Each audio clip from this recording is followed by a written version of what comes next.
It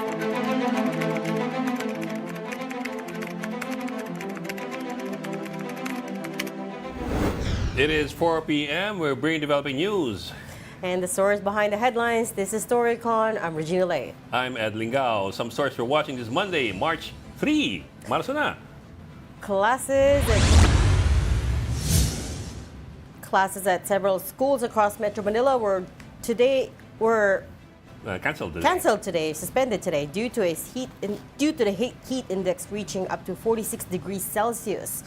These include schools in Manila, Malabon, Las Piñas, Parañaque, and Regina. Pagasa says this heat index level could persist until tomorrow. Press Secretary Jay Ruiz is in the process of divesting his shares from a media company that secured 206 million pesos in PCSO contracts. That's according to Malacanang, who also doesn't see any conflict of interest in this case. Ruiz denied knowledge of the contract details, while the palace dismissed any wrongdoing since the deal was made before his appointment. And Ukraine's European allies are rallying behind President Volodymyr Zelensky. That's after President Donald Trump removed him from the White House and accused him of not being ready for peace. European leaders, including Polish Prime Minister Donald Tusk and British Prime Minister Keir Starmer, voiced support for Ukraine after this moment of blowout at the Oval Office earlier. He killed our people and he didn't exchange prisoners. We signed the exchange of prisoners, but he didn't do it. What kind of diplomacy, JD, you are speaking about? What do you mean? I'm talking about the kind of diplomacy that's going to end the destruction of your country. Yes, but if you Mr. President, with respect, I think it's disrespectful for you to come into the Oval Office and try to litigate this in front of the American media. Right now, you guys are going around and forcing conscripts to the front lines because you have manpower problems. You should be thanking the President for trying to bring an end to this conflict. Have you ever been to Ukraine that you say what problems we have? I have been to. Come once. I've actually watched and seen the stories, and I know what happens is you bring them on a propaganda tour, Mr. President. Do you disagree that you've had problems bringing people into your military? And do you think that it's respectful to come to the Oval Office of the United States of America and attack the administration that is trying to prevent the destruction of your country? A lot of questions. Let's start from the beginning. Sure. First of all, during the war, everybody has problems, even you, but you have nice ocean and don't feel. Now, over in Rome, Filipinos gathered in prayer as Pope Francis continued his 2-week battle with bronchitis and double pneumonia. Morning Matters host Gretchen Ho is currently in Rome and she filed this report for us. Pag-asa natin sa Diyos na siyang humihilom, ang Diyos na nagtagumpay laban sa karamdaman, sa kasalanan at sa kamatayan ay lumapit at humipo at magpagaling kay Pope Francis. Filipinos in Rome stormed the heavens with prayers as Pope Francis got off on a rocky weekend. Several Pinoy priests and laymen came together Sunday afternoon to offer a special mass and a holy hour of prayer for the ailing 88-year-old pontiff who had a sudden worsening of his respiratory condition over the weekend. On his 14th day at the Gemelli Hospital, Pope Francis experienced a setback in his recovery with an isolated episode of bronchospasm that led to a coughing fit and the Pope inhaling vomit. He was immediately subjected to aspiration to clear his airways and was put on a non-invasive mechanical ventilator to help him breathe. The Pope's condition has since been stable, with the past 3 nights having been peaceful and no new respiratory attacks occurring. In his latest Angelus address published by the Holy See Press Office, Pope Francis thanked the faithful for their closeness in his moment of frailty and expressed gratitude for his doctors.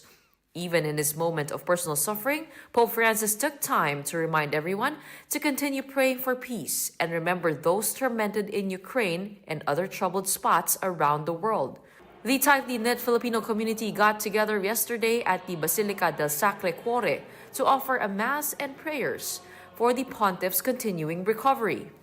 Ang Basilica de Sacro Cuore ang tahanan ng oldest community ng mga Pilipino dito sa Roma. At dito rin sa simbahan kung saan huling nagmisa si Don Bosco, buhay na buhay ang boses, diwa at dasal ng mga Pilipino para sa Santo Papa. Leading the celebration for the Filipino community was none other than Cardinal Luis Antonio Tagle, said to be one of Pope Francis's favorite cardinals. Kumapit sa kanya para matigil ang korupsyon. Pagkapit tayo sa ibang puno, makukorrupt pa yan. Para kay Jesus, incorruptibility. And speaking of favorite, it is no secret that Pope Francis is close to the hearts of Filipinos as well. He do lots of things. He reached to everyone. Nung like here also, he touched my hand. Tayo yung sa lahat ng migrants sa buong mundo, tayo ang mahal na mahal ni Pope Francis. Hindi niya nakakalimutan na batiin ang mga Pilipino. Mahal ka namin, Lolo Kiko. Mga Pinoy, since very close si Pope Francis sa atin, malungkot, and at the same time hopeful na gumaling siya. No? And every day there's that rosary at the Vatican, and many of our Filipino kababayans are participating in that prayer for him. Well, it seems some prayers have been granted. Just this morning, doctors say that they have discontinued mechanical ventilation, but they continue to monitor the complex situation with the prognosis still remaining guarded. Complicating the recovery, of course, is the long history Pope Francis has had with lung issues, with a part of his lung being removed when he was 21. In the meantime, Catholics, especially Filipinos here in Rome, continue to say the rosary for the Pope every night right here from the Vatican. And before anything else, let's welcome to the Storycon family. Hindi ikaw. Hindi nga ikaw eh. But she's the guest. But he's the guest star. Pinagdadasal ko nga yung bago. Oo. Si Regina, our business editor, joins us in Storycon. Sabihin, good boy tayo ngayon. Forever Kasi nagpe-pray ka for Pope Francis' health. Nagpe-pray ako para sa aming sarili. Sabi ni Ed, baka mapagalitan kami. Dinamay mo. Kaya nga nilagay dito eh. Kanina lang, napagalitan na ako. Si Ate Reg. Ate Red. Ate Reg. Uy, you have to introduce Tita ano, Miss Amy. Si Ate Reg, ang ating bawang kapatid dito sa Storycon. Of course, ang ating dati ng political papa, si Tito Ronald Llamas. Kuya Ronald. At Kuya. si Ate Amy ng Philippine Star. Tita Amy at saka Tita Reg. Dalawa yung tita natin. Happy Monday. Happy Yari Monday. tayo. Happy Monday, Amy. Happy Monday. Ang ganda ng soundbite kanina, yung kay Don. Pero may mas magandang soundbite dun hindi na nagamit eh. Yung nagtanong si Brian Glenn, yung conservative reporter who's very pro-Trump, yung boyfriend ni Marjorie Taylor Greene, was asking Zelensky, why are you not in a suit? Do you own one? That one. But he's always appeared in military fatigues from the very start. Yun yung brand niya. Oh, kaya nga, yun yung brand. That's part of the message. Hindi, si That's part of Elon the Musk message. pupunta sa White House, naka-t-shirt. Oo, Nakakatawa yung sagot ni Trump. ba't di nila sabihan yun? Nakakatawa yung sagot ni Zelensky. I will wear a costume when the war is over. Bang, di ba? Bang. Boom! Boom pala yun. Sabi niya kay Vice President Vance, napunta ka na ba ng Ukraine? Ang dami mo sinasabi sa kalagayan. Actually, you know what? That started out okay. If you watch the whole, 15 That's what minutes, they say, it started out okay. Tapos around the 40-minute mark lang siya, it turned into very Hindi, pero testy. Which is why they said, parang set up siya. Like the Americans had set him up for it. It was an ambush. Parang yung mga American ang na-set up. Dahil sila You think so? Yeah. Dahil, pero mo, nandun sila lahat, tapos kinuyog nila yung si Zelensky. Si Zelensky ang panalo ron. Yeah, That's one it. perspective because Yeah, I've seen other people say na ang panalo doon is yung Trump administration. Well, if the entire European leaders are supporting Zelensky. So they're coalescing around him, Si Zelensky is a zero-sum guy. Walang mawawala sa kanya dahil ini-invade yung bansa niya eh. Diba? Yun lang. Paano ka magkukan? Parang tayampato na sila. Ami, what did you think? Did the Trump administration Nagre-resign si come out on Zelensky. top or Zelensky Nagre-resign did? si Zelensky ng Amerika. Ganun. Yeah. Ganun lang yun. Hindi, willing naman daw siya Can Americans ask another leader to But he was willing to. Sabi niya he was willing to, right? Willing naman daw siya mag-resign. Yeah, actually, hindi ba? Kaya yun ang actually gusto ng Russia na magpa-election siya. Diktador daw si Zelensky. Coming from Russia. Hindi, nakakatawa lang yun. Diktador daw. Sabi nila, ay bakit parang dinadraft ngayon yung mga Ukrainians para lumaban? Eh pag may gera ka naman talaga, i-draft talaga yung mga tao mo. Alam mo, yun na nangyari sa Vietnam War. Kaya nagkaroon ng peace movement dahil galit na galit yung mga Amerikano nung panahon ng Vietnam War na dinadraft sila. In the late 60s Nagtatalunan and sa kwan yun, 70s. sa Canada, para hindi sila masama sa draft. Ganun ang gera eh. Ba't binabanata nila na nagda-draft ng mga... That's why some people are saying it's an ambush because they were hitting him from every possible Kanya thing, nga, right? pag ganun kasi, mas mataas ka. You're the leader of the free world. Yeah. The most powerful nation in the world. Dapat. Nandun yung vice president mo, nandun yung iyong cabinet. Tapos kukuyugin nyo yung isang presidente ng isang bansa na maliit na nakikipaggera sa may kalaban gera. nyo. Iba yung dating nun, ha? Iba yung Well, dating nun, Pero ha? Ronald, saka hindi rin maganda sa US yan. And it's showing na I think we should take note of what happened to Zelensky kasi kaya ganyan na attitude dyan ng mga Amerikano. Dependent sila sa US eh. So yan ang makikita natin. If you have dependence on this government, at least etong US government na to, ganyan ang tingin nila na pwede ka utus-utusan. Iimbitahin ka sa guest tapos Tama, ganyan tama. ang The segue itatrato coming sa'yo. I in. think we should Tama, remember tama. that. At saka yung offer ng peace, sumuko kayo. It's a capitulation eh. It's not a ceasefire. It's a capitulation. Bigay nyo na yung... It's a capitulation because Bigay nyo na. may nagtanong doon, what is Russia giving up in order to in the so-called ceasefire? And the answer was nothing because Ukraine was basically being asked to give Kaya up nga. its sovereignty, Atin nyo yung bansa nyo. NATO ambitions, Yes. its territory, lahat na. Pero what is Russia giving up? Wala. The answer is nothing. Kaya nga, So that's why it's a capitulation. Let's bring in Sabi nila. But anyways, today, talaga. Dr. Chester Ano yung Cabalza. guess nyo? Si Ed kasi, daldal eh. Sorry, sir. Hi, Chester. Medyo mainit eh. mga sinasabi nyo. Umiinit ang ulo ko eh. Oo, kayo naman. Ano yung sinasabi ninyo? Umiinit ang ulo ko eh. Well, of course, Trump is a master tactician. I think pinaghandaan niya ito. May nagsasabi na it was well rehearsed on the part of the Americans kasi nga ang kanilang proposition is to impose to Ukraine that that Zelensky will agree to them, no? Meaning to say that Zelensky will have to agree with the US that he will accept the offer of the US na mag-ceasefire. But of course, in a transactional diplomacy, very business-minded, no? Yung atmosphere. One is of course, remember prior to meeting Zelensky, President Trump met with Xi Jinping, and then later on with Macron, and then yung sa UK Prime Minister nila si Steinmeier. So meaning to say, may series of thinking about the perceptions of these world leaders. Napansin ng US na mukhang nagkakaisa lahat yung mga European leaders. And I think one way for championing the advocacy of the Trump administration, especially on the America First, is to bandwagon with major powers, particularly with Russia and China. Kasi kapag na-win over niya itong mga big powers na ito, it's so easy for them to dictate on the middle powers. Kaya nung nakita natin yung dynamics on the heated discussion in the Oval, very well, of course, tinanong nga ni Zelensky, can I ask a question? Kasi nga si J.D. Vance sinasabi niya, this is the kind of diplomacy that Trump wants to offer to Ukraine. Pero lumalabas, very transactional yung diplomacy. And then all of a sudden, Zelensky questioned it and then started with the historical antecedents of what really happened. Pero ayaw ng US pakinggan yun. Remember, when the UK Prime Minister started also barking about the issue of Canada, pinahinto siya bigla ni Trump. So kapag ayaw nila yung sinasabi ng mga bisita nila, pinapahinto nila, no?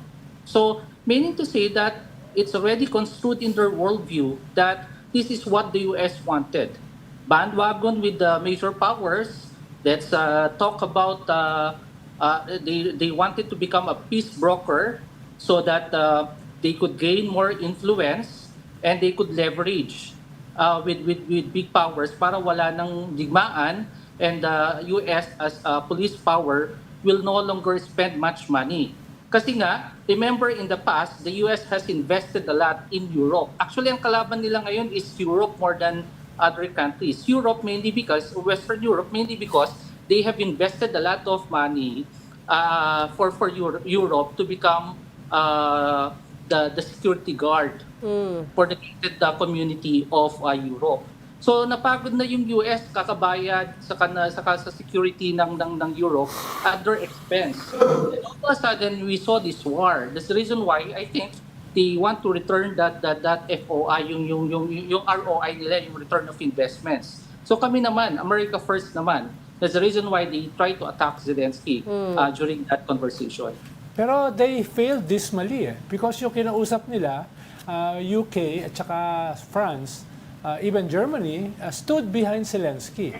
No? Agree. At, yun yung, Totally agree. Tsaka very clear naman zero-sum guy na si Zelensky. Siya yung ini-invade Ang offer is to divide this country. Anong gagawin niya? No? Hindi siya papayag. But there's also the question, okay, so the Europe is coalescing around Ukraine now, but there's also a question of whether they are going to stand by their commitment, right? Because for a long time, nagtaas na the sila US... Yung hiningi ng US na taasan yung kanilang defense spending to 2%. Most European countries naabot na yon at lumampas pa. May ilan na hindi pa. Pero ibig sabihin, nag-scale up din sila. Yes. Whether that is enough to confront Russia is the big question. So can they go at this without the US is still a question mark at this point. Pero wala nga silang choice. They have to do it. But Chester, we're talking about this because there's implications for us as a treaty ally of the United States. Talk us through what you said na about Manila augmenting its own contingency plan and self-reliance. Last year ko pa sinasabi ito that we have to think of our independent foreign policy and self-reliance. Of course, no? Biden was a very good friend to the Philippines who offered EDCA sites and many support to the Philippines. But if you try to notice during that conversation in the Oval, mukhang binabawi lahat ng US yung mga binigay niya sa Ukraine. And we don't want that to happen in the Philippines, that one day we wake up, tapos sisingilin tayo ng US sa lahat ng mga binigay nila sa atin. That's the reason why we wanted to augment for self-reliance. And at the same time, yun nga yung yung formula natin dito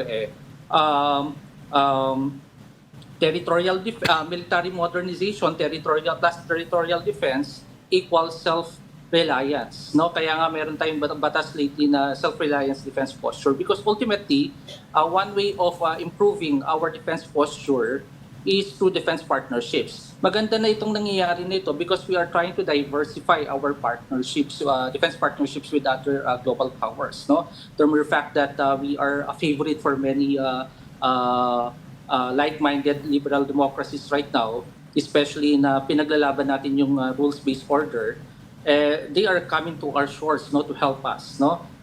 Secondly, we don't want that even if we have this ironclad commitment with the US, if forever tayo nakadepend sa kanila. A good example would be the Mutual Defense Treaty.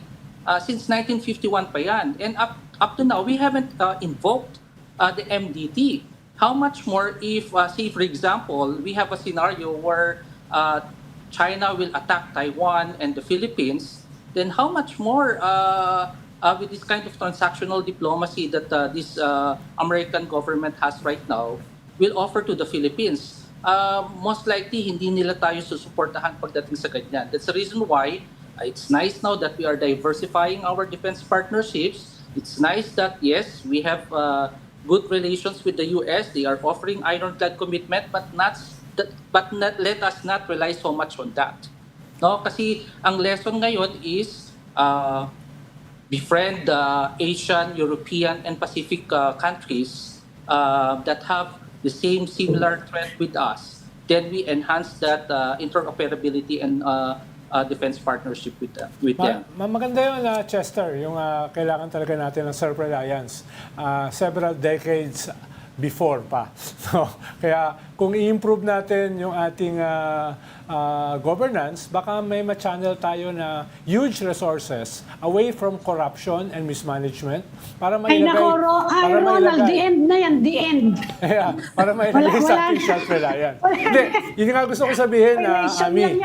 Yun nga gusto ko sabihin, Ami, na... Tulay nga lang niya magawa ng tama. Oo nga, yun nga ibig ko sabihin. For now, ay may hirapan tayo dyan.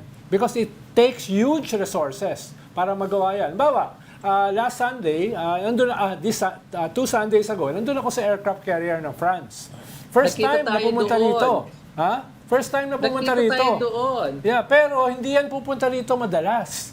No? Yeah. They will give moral support, pero yung military support may hirapan. Although, nagbigay sila nung panahon namin, ako yung nag-negotiate ng mga Coast Guard vessels. But that's a drop in the bucket. Kaya kung ipe-prevent natin ng China, kailangan pa rin talaga yung support hindi lamang ng Europe, ng India, ng South Korea, ng Japan, ng Australia, etc., ng New Zealand, kung hindi ng US. No? In the immediate and the medium term, habang nagbibuild tayo ng self-reliance, na medyo matagal pa bago ma-achieve. No? Dahil mismo ang Australia is not a naval power. Kausap ko yung Australian ambassador. Sabi niya, may hirapan kami na tumulong sa inyo dahil wala naman kaming capacity no? As a naval power. Ganon din ang New Zealand. So it will take time para magawa yung self-reliance na yan. In the meantime, may 3-year limit si Xi Jinping to take over Taiwan. No? Kung hindi niya mata-take over yan, babanatan siya ng PLA. No? Yeah. So, ang audience ng China is their own population. They have to show that they are very strong, aggressive, and can unite China in the immediate, not in the long term. No? I want to point out though, hindi pa guaranteed yung 3-year timeline na yan because you have to remember China's economy is not doing so well and nobody starts wars when their economy is down. Actually, they do. As a if it's politically... Chester, anong basa mo? Because Trump also wants to meet with Xi Jinping. Saan tayo lalagay niya kapag ganyan? Is he strengthening U.S. alliances with Russia? Ngayon, imbis na yung mga kaalyado niya dito sa Asia kinakausap niya, unahin niya si Xi. Ano yung implication nun for us? Security-wise, trade-wise, titigil na nga ng China pag-import ng bananas na naman natin So ano yung implication for us? Right now si US ang nagpe-perform ng balancing act. Kasi nga although it's still the biggest economy in the world, but he still wanted to strengthen, lalong-lalo na ang daming mga walang trabaho din sa US na mga Amerikano. Of course, the reason why he is leveraging on trade and investment, kasi nga gusto niya pumasok sa maging preferred destination ang US more than China and Russia for that matter. So, looking at it, more on economic security yung habol niya. No? But still, we are in the reality of the game na in terms of the Indo-Pacific, kasi si Europe mainitang ulo niya doon Sa Indo-Pacific, most likely, more on the, kaya nga, yung mga defense officials niya is very strong pa rin sila sa pronouncement nila of engaging on an ironclad commitment with the Philippines. So, nandun pa rin siya, no? So, most likely, reliable pa si US in this part of the region, no? But, ang worrisome dito is kapag medyo, I do agree, yung sinasabi na yung hindi na satisfy ni Xi, yung demands ng Chinese people, magkaroon ng revolution sa kanilang bansa because of, nagkakaroon ng revolution kasi sa China kapag bumabagsak yung economy nila. We saw that in Tiananmen Square and so on. No? So, halimbawa, kung magsak yung ekonomiya nila in 3 years time, then I think that's a problem there, no? So, but of course, more likely, kasi ang nakikita natin dito na isa pa nilang digmaan is the fifth domain, yung advancement of technology. Because right now, yung BYD and of course Tesla, and then of course yung DeepSeek and of course yung AI, talagang labanan sila sa technology in this part of the world, no, especially in our region. So most likely yung cybersecurity fifth domain, doon sila maglalaban talaga, and we will see a lot of technological advancements that our region will really see in 5 to 10 years from now, no? Talagang pagalingan talaga ng teknolohiya yan. 2 points lang, Chester. I think it's interesting. Kanina, you said something like, at this point, the U.S. wants to get in the same bandwagon as China and Russia, the big powers, so to speak, rather than with its old allies, for example, in Europe and possibly in Asia. Ano yun, they're changing their ideas of who the allies are? I think hindi naman ganon. I doubt kung ganon yung kanilang magiging foreign policy at this point. Mukhang nag-kuwan pa lang sila, work in progress. Dahil halimbawa, within the Trump government, meron kang mga hawks against China. Si Rubio, si Vance, etc. Pero at the same time, si Elon Musk is the more pro-China. His biggest factory ng Tesla is now in Shanghai. And they're shifting from Japanese engines to Chinese engines. At yung mother niya is practically living in China, being wined and dined. So ganun yung power dynamics naman kayo dyan. No? At si Trump yung fulcrum. Siya yung crucial. At as a transactional leader, disruptive, unpredictable, hindi mo alam kung saan siya pupunta at particular moments. Pero, as far as the Philippines is concerned, walang pagbabago. Tayo nga yung one of the few countries na in-exempt dun sa military aid ban dun sa kanilang development aid ban. So, medyo for now, we're not in the bad place. No? Pero, tama yung sabi ni Chester, in the future, medyo unpredictable yan. No? Pero for now, that may be resolved dito sa power struggle within the Trump government. Dahil, halimbawa, yung sila Bannon, yung Tea Party are very anti-Elon Musk ngayon. No? So may balatan dyan. Yung base ni Trump at saka si Elon Musk na very influential kay Trump ay meron ngayong matinding labakbakan. For me, ang pivotal dito is when something happens in Taiwan. No, kasi right now we are in the age of techno-feudalism, no? Mas powerful ngayon yung mga tech guys. They can even dictate the minds of the presidents, no? Ang worry ko dito, kapag ginalaw ni China si Taiwan, then magkakaroon ng tectonic plate in terms of yung geopolitical shift, no? Right now, we are enjoying the honeymoon stage with Trump, with all the exemptions and the support that they are giving to us. I'm worried by next year or 3 years' time, no? Kasi doon mas i-intensify din ni China. Now, remember, next year we will become the chair of ASEAN, and by that time, we will lobby again for maritime security. Mabibwisit si China sa atin kasi we will try to influence ASEAN neighbors to talk about maritime security. By the time, kung maganda ang relasyon ng China at ng US, most likely baka mag-side din si Trump kay Xi Jinping, and most likely, kung halimbawa mag-lobby tayo sa US, baka rin na magkaroon ng heated discussion or something like that, just like what happened in the Oval, no? Kaya, pero di ba, Chester, mahalaga rin verb ang ating Pangulo on how to handle this because it's the art of politics, no? Dapat magaling yung diplomatic skills niya pagdating sa. Pero Chester, 2 factors eh. Una, pag in-invade niya ang Taiwan, mafa-force yung hand ng Japan tsaka Korea. No? Yeah. Pwede i-abandon ni Trump ang Taiwan, pero he cannot abandon Japan and South Korea. No? Medyo iba yan, no? Ikalawa, and by the way, over the weekend, Japan and South Korea already said that they have to work together and increase their defense ties. Ikalawa, yung popular pressure. Dahil historic yung law ngayon ni Trump in 1 month. Medyo dramatic yung pagbaba niya. So, yung kanyang mga communications, PR experts has to do something. And imagine mo kung magkokowales si Trump with Xi Jinping, that will be a tectonic shift not only around the world but also within popular support na bumababa sa kanya dito sa US. I agree to that. No, that's the reason why. Kaya nga ang challenge ngayon is for Japan and Australia to do more. Kasi nga alam natin magiging carefree ngayon ang US in our region kasi nga yan na natin muna yan si China, mag-focus muna tayo sa Russia and Ukraine because of course no, one at a time din yung attack niya, no? He cannot diversify it all kasi ang model niya dito, if he succeeds as a peace broker for Russia and Ukraine, then that's gonna be the model that he will use for the rest of the world. So ganun yung parang nakikita nating peace model niya.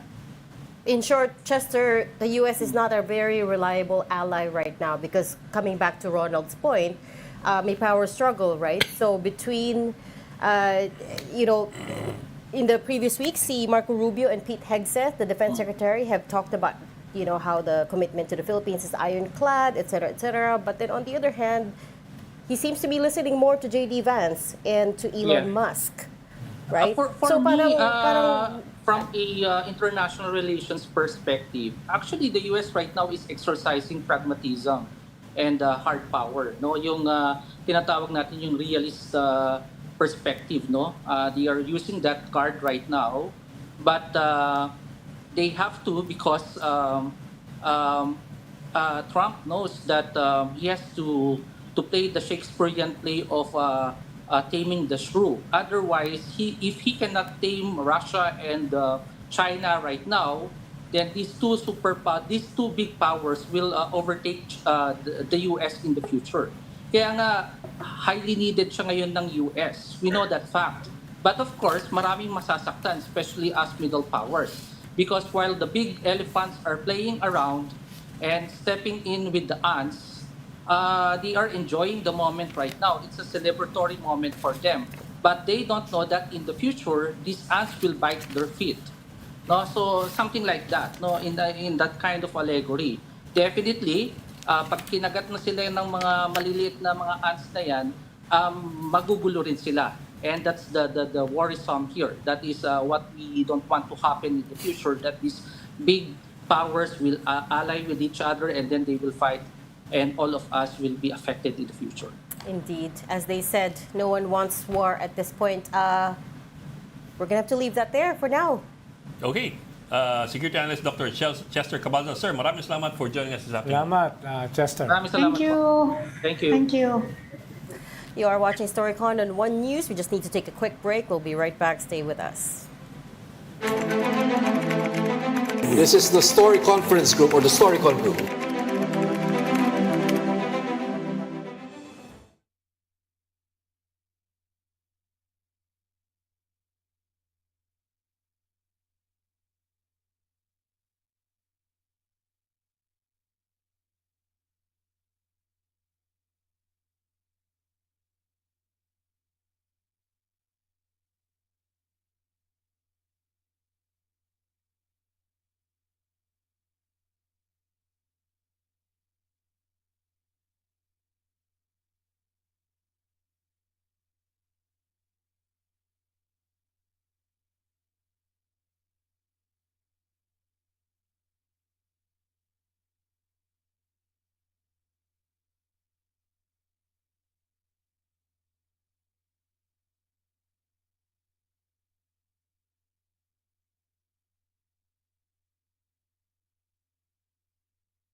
We've got developing news and stories behind headlines. Welcome back to Storycon, the Story Conference. I'm Lingao. I'm Regina still with us, Amy Pamintuan of the Philippine Star, and Ronald Llamas, our political pundit. All right, let's get updates now from the FOCAP, or Foreign Correspondents Association of the Philippines Forum. We have News 5 correspondent Camille Samonte on the line. Camille, ano nangyari kanina? I heard you were able to speak to Philippine Ambassador to the United States, Babe Romualdez. Yes, Regina, kumpiyansa nga si Philippine Ambassador to the U.S. Jose Manuel Romualdez na mananatili ang kabuang foreign military financing ng Amerika sa Pilipinas. Sa kabila yan ng ipinatupad na freeze order ng Amerika sa mga foreign financial aid na ibinibigay nila sa iba't ibang bansa. Sa kabuuan, nasa $500 million ang inilaan na foreign military financing ng Amerika sa Pilipinas para sa modernisasyon ng Armed Forces of the Philippines at Philippine Coast Guard. Sa isang forum, iginit ni Ambassador Romualdez na nakatanggap na ng waiver ang Pilipinas na hindi nga kasama o exempted sa freeze order ang $336 million na bahagi ng military financing. Yung natitira naman daw na halaga ay kasalukuyang dumadaan sa review. Pero apektado naman ng aid sa mga sektor ng kalusugan at edukasyon yung kasama sa freeze order. Pero sa kabila niyan, maaari pa rin daw na madagdagan ang military financing ng Amerika dahil naghayag ang ilang US senators na maglaan ng karagdagang $2.5 billion. Sa ngayon, handa raw na makipagpulong si Pangulong Bongbong Marcos kay President Trump oras na maimbitahan siya sa White House. Camille, di ba may iba pang mga topics dyan? Halimbawa, yung BARM, nandyan din sa FOCAP, at saka si Chief PNP Marbil. Inamin na ba niya yung incident sa busway? Yun daw itatanong kay Marbil dyan sa FOCAP kanina. Oh, unfortunately, si Chief Marbil couldn't make it to the forum, but there were two PNP officials that he sent as a representative. Under case naman, natanong din yan, of course, yung alleged leaked PNP memo at ang sinabi nga ni Police Major Roderick Augustus Alba ng Director Police Community Relations at ni Police Colonel Randolph Tuanyo naman ng chief ng kanilang PIO ay patuloy pa nilang bine-verify yung itong ang memo na kumalat sa social media kasunod nga ng insidente ng pagdaan ng PNP convoy sa EDSA busway. Ang sabi ni Alba, pananagutin nila yung sino mang mapatunayan na naglalabas o leak ng anumang internal memo ng PNP. Pero sa kabila niyan, hindi niya bine-verify or dine-deny yung about nga sa memo kung meron ba talaga silang inilabas. Inamin naman na raw ng PNP yung kanilang pagkakamali, kaya patuloy daw nilang susundin ng batas trapiko. So they just made sure na this will not happen again, but they also expressed yung kanilang desire na it would help if i-allow din daw ang PNP na gamitin nga yung EDSA busway in terms of in cases of emergency. Talaga naman kasama sila, Camille. Merong ganong, talaga naman pwede yung police kung may emergency. Sinabi nga lang ng police mismo, wala naman daw emergency na ganong klase. But anyway, ang itatanong ko lang yung sa pagkaupo ni President Trump, sinabi na dito ng Malacanang na makikipag-usap nga daw si President Marcos. Are we actively arranging a meeting between them? Kasi mukhang walang imbitasyon hanggang ngayon eh. Is our president trying to invite himself o merong ganong active engagement between the two countries? Natanong ba yon? Kasi pangalawang beses ko na narinig yan na gustong makausap. Hindi mo naman pwedeng sabihin, gusto ko makausap tong presidente to, tapos pupunta ka na lang doon, di ba? Merong ongoing negotiation ba? Yes, sabi ni Ambassador Romualdez, nag-express na raw sila sa White House yung kanilang intention nga for a one-on-one meeting between President Marcos and President Trump. Ang sinasabi ni Ambassador Romualdez, at this point, President Marcos is busy campaigning because of the election. So most likely, ang nakikita nila is during springtime. So that's probably March to June. So yun yung tinitignan nila na potential schedule for the two leaders to meet. And then yung mga key points na pag-uusapan ay kasama pa raw yun sa pinaplansya. What did Ambassador Romualdez say about the White House meeting between President Trump and Volodymyr Zelensky? Camille. Yes, and Regina, on that recent incident naman, Ambassador Romualdez was saying na he believes hindi magiging ganun yung treatment ni U.S. President Trump with the Philippines or President Bongbong Marcos. Kahit nga, kasi nakita na dun sa incident na yun, nagkasagutan sila ni President Zelensky, pero sinasabi ni Ambassador Romualdez, knowing Trump, it's just really his intention to build a peace agreement between Russia and Ukraine. Pero mahalaga na tignan muna yung parehong side ng Ukraine at ng Amerika at kung ano yung intention nila dito. So, sinasabi rin ni Ambassador Romualdez na the Philippines share the same view na gusto rin nila na maayos na ito, matigil na yung gera dahil naapektuhan din yung buong mundo. But as to, kasi it was also questioned earlier na, is there a possibility that, Trump would change his behavior to the Philippines after his behavior with President Zelensky? But Ambassador Romualdez is saying that he doesn't think that it will happen because there's no issue between the U.S. and America as compared to the Ukraine, that there is a conflict at the moment.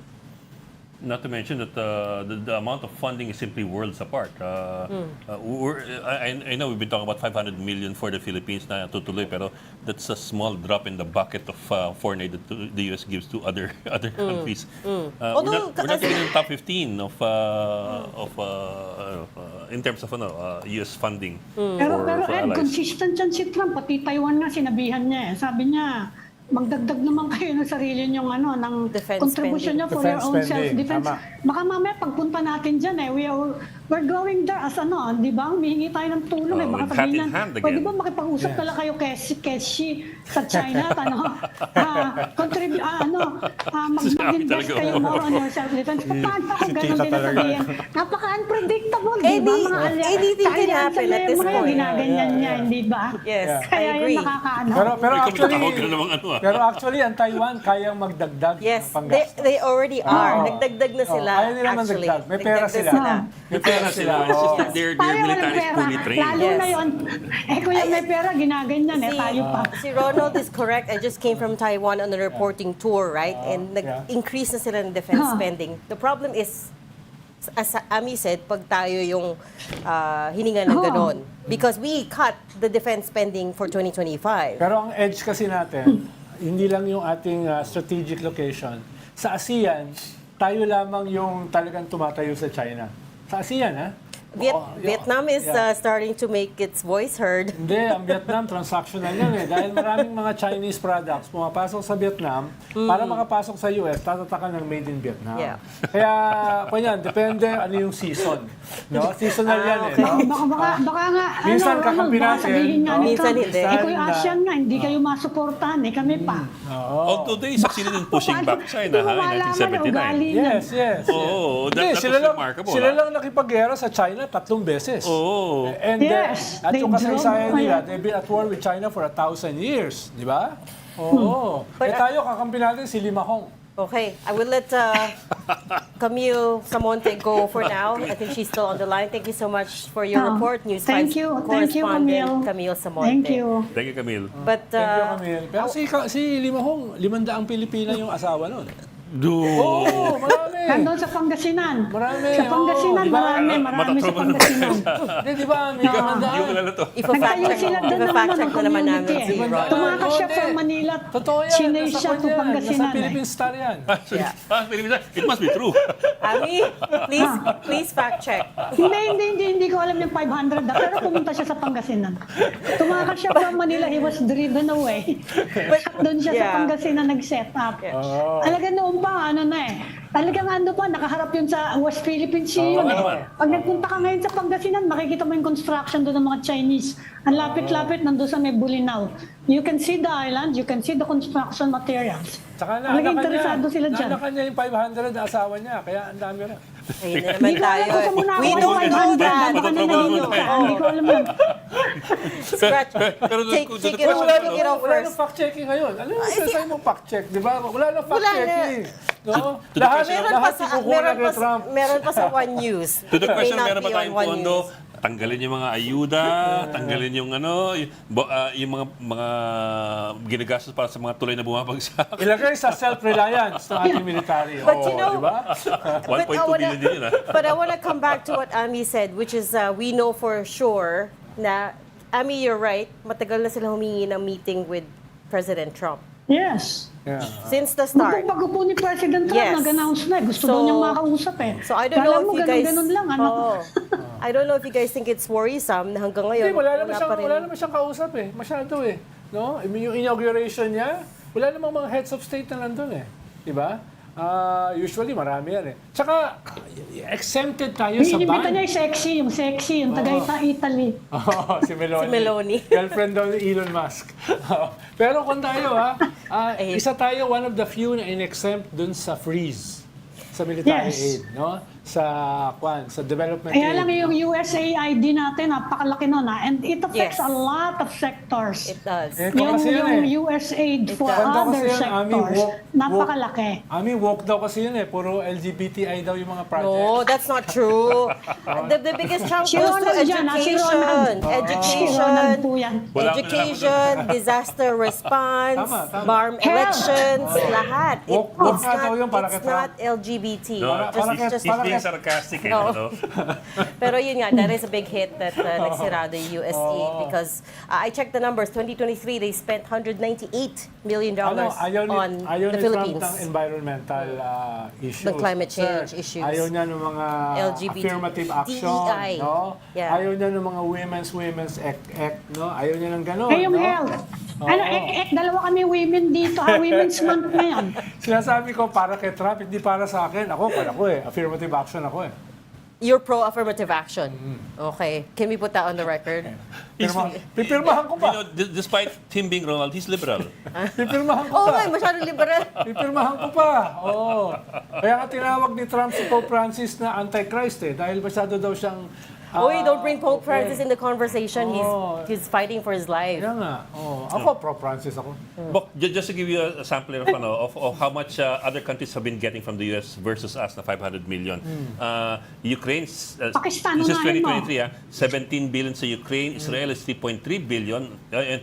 Tuloy mo Israel eh. Hindi, wag na yung mga Jordan is Nigeria, Pakistan na lang. 1.6. Egypt is 1.5 billion. Tama, mahalaga Ethiopia is yung Pakistan. 1.4. Pakistan, wala sa listahan ng US. Malaki ang Pakistan. Tapos kakampi ng China ngayon yan. how much kaya? Counter-terrorism Kasi yan eh. hanggang Yemen, 733 million. That's number 15. Pero wala yung Pakistan. Malaki sa ang top 15 Pakistan. Pakistan is... At tapos yung pa naman na nagkadel kay Bin Laden. Oo nga. Yeah. Tapos ngayon, kakampi ng China. Counter-terrorism yun. Don't say cuddle. No. Nagtago. Magtago, itinago talaga nila katabi ng army Nagtago. camp eh. Di ba? What's the largest, Ed? UPMA. Kanino? Ukraine. Lapit sa Ukraine. 2023, Ukraine was 17 billion. Israel, Jordan, Egypt, Ethiopia, Somalia. Even Yeah. Somalia still getting 1.1 billion. Israel, malaki. Baka 3.3. Well, Okay, Israel. Yeah. Israel kasi because of Gaza. No, Because Israel's of always been like that. Even before the war sila ngayon. war. Actually, mas Sa bagay, malakas. talagang malaki talaga yan. Mas malaki Kahit yung hindi tulong walang sa war, Israel talagang in the malaki. past eh. Pati Afghanistan, as late as 2023, 886 million.